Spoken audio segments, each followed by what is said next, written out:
Hello everyone, welcome to Engineers Adda guys. Myself Rajat Singh और आप सभी का स्वागत है इंजीनियर्स अड्डा के इस प्लेटफॉर्म पे। आज की ये वीडियो उन सभी एस्पिरेंट के लिए बहुत ही ज़्यादा इंपॉर्टेंट है जो बच्चे फाइनल ईयर में हैं, चाहे डिप्लोमा स्टूडेंट हैं चाहे बीटेक स्टूडेंट हैं। गाइस, फाइनल ईयर वाले बच्चों को कई बार ये कन्फ्यूज़न आ जाता है कि हम इस एग्जामिनेशन में एलिजिबल हैं कि नहीं। एसएससी जेईई के एग्जामिनेशन की बात कर रहा हूँ। यहाँ पे बहुत सारे बच्चों ने फॉर्म फिल किया होगा 2023 वाला भी एसएससी जेईई का। जिनके रिजल्ट्स नहीं आए थे उन्होंने भी फॉर्म फिल किया और रिजल्ट बाद में आए उनके। तो ये कन्फ्यूज़न आज इस वीडियो में मैं आपका बिल्कुल अच्छे तरीके से क्लियर करूंगा कि कौन कौन से बच्चे एलिजिबल होते हैं इस एग्जामिनेशन के लिए, एज का क्राइटेरिया क्या होना चाहिए, मिनिमम एज, मैक्सिमम एज, ये सारा कुछ आपको वन बाय वन करके बताने वाला हूं। ध्यान से देखिएगा। बहुत सारे बच्चों का ड्रीम होता है कि एसएससी जेईई में एज अ जेईई आप CPWD, CWC, MES, BRO इन सभी डिपार्टमेंट में जाके ज्वाइन करके अर्न कर सको। और बहुत सारे बच्चे इसका सपना देखते हैं और बहुत सारे बच्चे इसके लिए प्रिपरेशन भी करते हैं। कुछ बच्चे फाइनल ईयर में, कुछ बच्चे प्री फाइनल ईयर में, मतलब अगर आप बीटेक कर रहे हो तो थर्ड ईयर से पढ़ना स्टार्ट कर देते हैं एसएससी जेईई के लिए। डिप्लोमा होल्डर जो है वो सेकेंड ईयर, डिप्लोमा का जो दूसरा वर्ष होता है उसी में अपनी मेहनत स्टार्ट कर देते हैं ताबड़तोड़। तो गाइज, उन्हीं बच्चों का फाइनल ईयर पास करने के बाद सिलेक्शन भी होता है जो बच्चे पहले से थोड़े से जागरूक हैं, है ना। नहीं तो आप पूरे के पूरे बीटेक में 4 साल का समय देते हो, उसके बाद आके फिर से वही पढ़ाई आप बेसिक से करना स्टार्ट करते हो। आप सभी को बस इतना बोलूँगा गाइज कि रिलैक्स रहना है, अपने पे फोकस रखना है और क्या क्या इसेंशियल एंड की पॉइंट्स हैं उनको टारगेट करते हुए अपनी प्रिपरेशन शुरू करनी है। शुरुआत करते हैं। चलिए, आपके कन्फ्यूजन को सबसे पहले दूर करते हैं। देखिए, जैसे कि इस बार का जो फॉर्म निकाला गया उसमें एज लिमिट की बात करते हैं। सबसे पहले एज का क्राइटेरिया दिया गया है। एज के क्राइटेरिया को कैलकुलेट करने के लिए उन्होंने एक डेट लिखा है यहाँ पे, 1/8/2023। अब गाइज, इस डेट से आपको कुछ दिखाना चाहता हूं। यहाँ पे देखिएगा जो नोटिफिकेशन निकला था, नोटिफिकेशन में देखिए date of submission of online application लिखा था 26/7/2023 से लेके 16/8/2023 तक। 26/7 से 16/8 तक आपको मौका दिया गया फॉर्म को फिल करने का।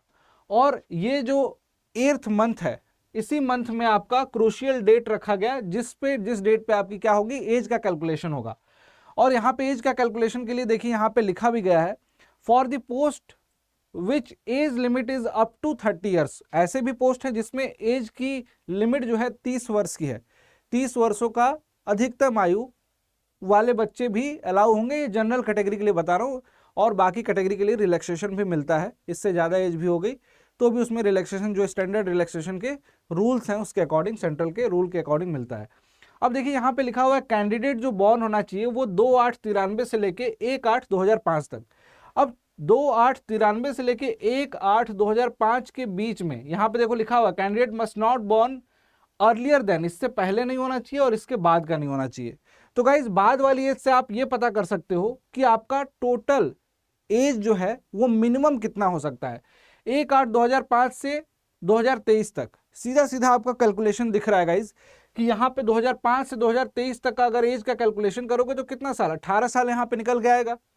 इसमें जो डिफरेंस आप देखेंगे तो 18 साल का मिनिमम एज निकल के आ रहा है। और यहाँ पे 93 से यहाँ पे 23 देखोगे तो यहाँ पे आपको साफ साफ दिखाई दे रहा है कि 30 वर्ष। तो 30 वर्ष वाले में ये रेंज रखी गई है कि 18 से 30 वर्ष के आयु के सभी एस्पिरेंट यहाँ पे एलिजिबल हैं। 32 वर्ष वाली पोस्ट जिसको आप लोग बोलते हो CPWD, जहाँ पे 32 वर्ष की पोस्ट 32 वर्ष तक अलाउड होते हैं। यहाँ पे 32 ईयर्स की मैक्सिमम, उसमें आप जब नोटिफिकेशन देखोगे तो उसमें कुछ पोस्ट पे जनरल कैटेगरी के 30 वर्ष तक के आयु के लोगों को एलिजिबल किया जाता है और कुछ पोस्ट पे 32। फाइनल ईयर वाले स्टूडेंट बहुत सारे इसलिए भी फॉर्म नहीं भर पाते हैं कि उनकी जो मिनिमम एज है, जो डिप्लोमा कर रहे हैं, कई बार ऐसा होता है कि मिनिमम एज 18 वर्ष चाहिए थी, सर मेरी 18 ही नहीं हुई। ऐसे भी बच्चे मिलते हैं जिनके 18 साल कंप्लीट नहीं होती है और डिप्लोमा भी कंप्लीट हो गया। तो उन बच्चों के लिए बताना चाहूंगा गाइज कि यहाँ पे 32 ईयर्स में भी यहाँ पे देखिए 91 और यहाँ पे 2005 ही है, मतलब यहाँ भी 18 वर्ष वाला ही क्राइटेरिया वैलिड है ना। तो 18 वर्ष से यहाँ पे 32 वर्ष तक का यहाँ भी क्राइटेरिया है, 18 to 32, करेक्ट। अब बात करते हैं जो डॉक्यूमेंट्स आपको लगते हैं, जैसे कि जो एलिजिबिलिटी क्राइटेरिया है उसके लिए डॉक्यूमेंट लगता है आपके डिप्लोमा की सर्टिफिकेट जो मिलता है, जो पास आउट करने के बाद जो बीटेक का सर्टिफिकेट मिलता है। सर्टिफिकेट कई बार नहीं मिलता है तो प्रोविजनल मिल जाता है हमें। जैसे कॉलेज में आप पास आउट कर जाते हो, आपका रिजल्ट आ जाता है, रिजल्ट आने के लगभग 1 महीने के अंदर आपको प्रोविजनल सर्टिफिकेट मिल जाता है जिसको आप किसी भी फॉर्म को अप्लाई करने में यूज कर सकते हो। प्रोविजनल सर्टिफिकेट पे भी एक डेट लिखी होती है, उसी डेट को माना जाता है आपका पासिंग डेट, और उस पे जो डेट अंकित होगी उस डेट को मैच कराना है, ना कि आप ऑनलाइन कहीं साइट पे आपको जिस दिन आपका रिजल्ट आ गया उस डेट को मानना है। ये सब काम नहीं आता है। आपकी प्रोविजनल की डेट होगी वो मान्य होगी, अदरवाइज आपके पास ओरिजिनल सर्टिफिकेट आ चुके हैं फाइनली, जो कि बन के आने में टाइम लगता है। प्रोविजनल के बाद आपका रिजल्ट आता है, रिजल्ट के 1 साल बाद लगभग आपका सर्टिफिकेट आता है फाइनल, लेकिन प्रोविजनल आप कॉलेज पास आउट होने के 1 महीने बाद आपको मिल जाता है। तो गाइज वो प्रोविजनल सर्टिफिकेट की डेट, उसके लिए क्या क्राइटेरिया, देखो ये जो फॉर्म निकाला गया, हमेशा ये हर बार ऐसा ही होता है, फॉर्म की जो लास्ट डेट होती है, लास्ट डेट याद रखना कितनी है, 16/8/2023, यहाँ पे लिखा हुआ है ना 16/8/2023 last date and time for receipt of the online application. Online application की लास्ट डेट है 16/8/2023, और उसी के नीचे एक पॉइंट लिखा हुआ मिलेगा आपको, details of the post essential educational qualification.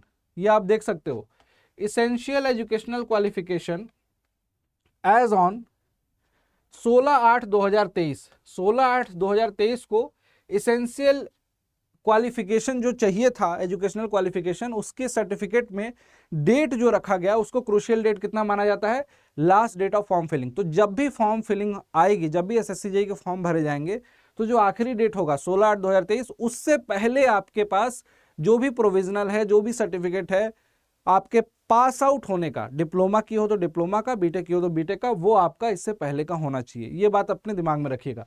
और एज का क्राइटेरिया के लिए क्रूशियल डेट आपको बता ही दिया था, 1/8/2023 उन्होंने मेंशन किया है। तो गाइज इस तरीके से आपको पता चल जाता है कि आप एलिजिबल हो कि नहीं। जिनके प्रोविजनल पे डेट 16/8/2023 से पहले की है वो फॉर्म को फिल कर सकते हैं।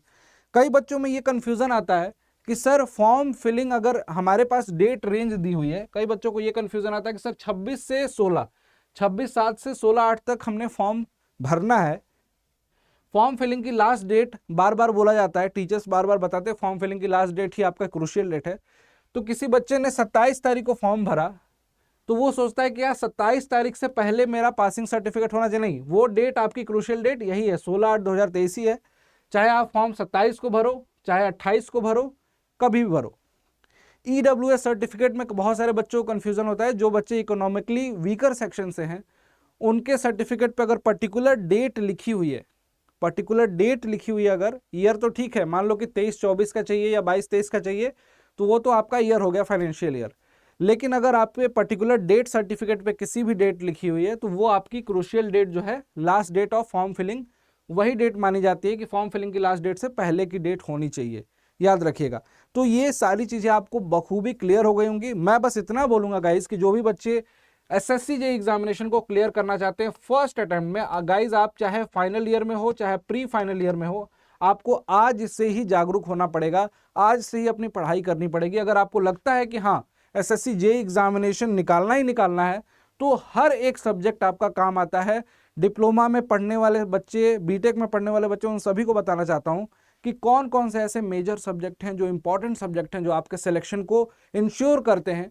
उन सभी सब्जेक्ट की सिस्टमेटिक क्लासेस, बहुत ही कायदे से सिस्टमेटिक क्लासेस, मतलब आपको थियरी बिल्कुल बेसिक से, और साथ साथ में उसके साथ साथ न्यूमेरिकल की प्रैक्टिस आपको कराई जाएगी। अगर आप चाहते हो कि आप इस एग्जामिनेशन के हर एक पोर्शन को कवर करना है, तो आपके लिए ये अर्जुन बैच अवेलेबल है अड्डा 24/7 के एप्लीकेशन पे।